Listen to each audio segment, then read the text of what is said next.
So we've talked about various number systems, unsigned binary numbers to represent positive numbers, numbers that are positive only. And we've talked about negative numbers, sign magnitude and 2's complement numbers. What about fractions? How do we represent fractions using bits? Let's talk about that now. So the two most common notations for representing fractions are fixed point notation, where the binary point is fixed, and floating point notation, where the binary point floats to the right of the most significant one. So let's talk about both of those representations. So fixed point numbers use a fixed number of bits for the integer and a fixed number of bits for the fraction.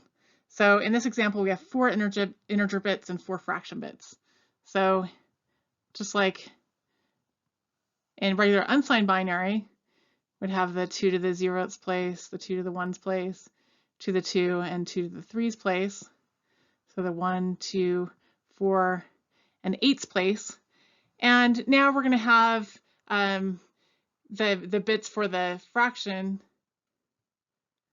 So 2 to the minus 1's place. In decimal, that would be right. The value after the binary point would be the 10 to the minus 1's place, 10 to the minus 2's place, or the 10th's place, the 100th's place, etc. So similar pattern here we're going to have for our base 2 numbers. So we have 2 to the minus 1's place, and then we have the 2 to the minus 2's place, 2 to the minus 3's place, and 2 to the minus 4's place. And so this is the 1/2, 1/4, 1/8, and 1/16 place. And so here we have, in this case, so the binary point is implied, right? We have to decide how many bits are for integers and how many for fractions.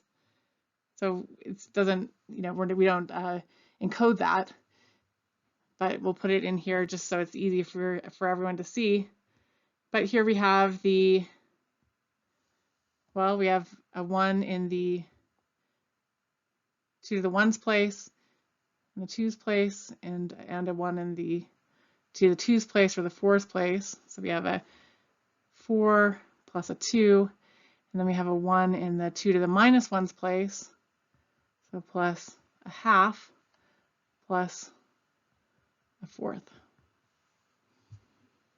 And so we have 6.75.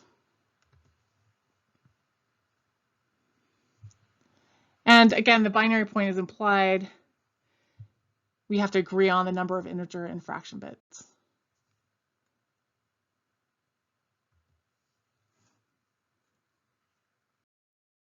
So unsigned fixed point formats are listed as UA.B, where A is the number of integer bits and B is the number of fraction bits.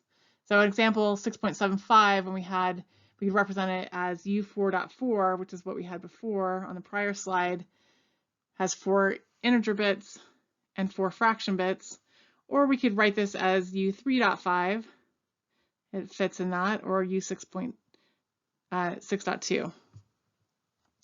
And so common formats are 8, 16, and 32-bit fixed point numbers. For example, U8.8 often represents sensor data, audio, and pixels. U16.16 is used for higher precision signal processing. Assigned fixed point formats are listed as QA.B. So signed 2's complement number, QA.B would be 8 integer bits, including the sign bit, and B fraction bits. So to negate a Q fixed point number, we invert the bits and add 1 to the least significant bit. And this is the least significant bit of the entire number.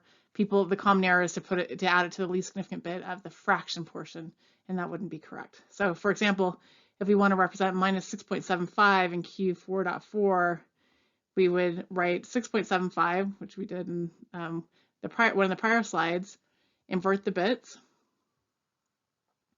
and then add 1. So this is now the Q4.4 representation of minus 6.75. Q1.15, also called just simply Q15, is common for signal processing, and it ranges from 1 to -1. So 1, and then all zeros would be -1, and then very close to 1 would be 0, and all ones in the remaining 15 bits.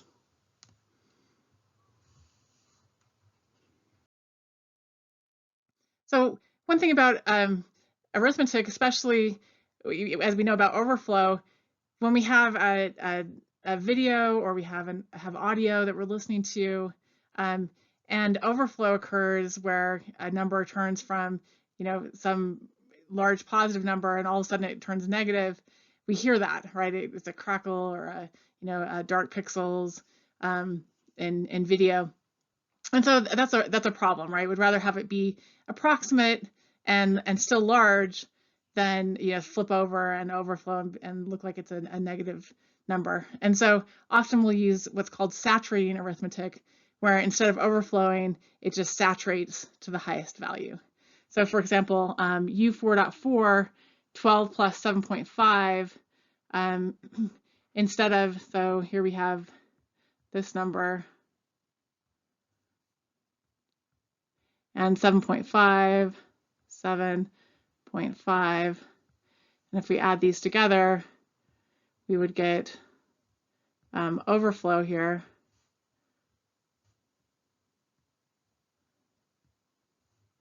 And so the result we'd get some large number plus another number, and we end up with something smaller than both of them. And so we got overflow here, and instead of that happening, it would just saturate to the largest value.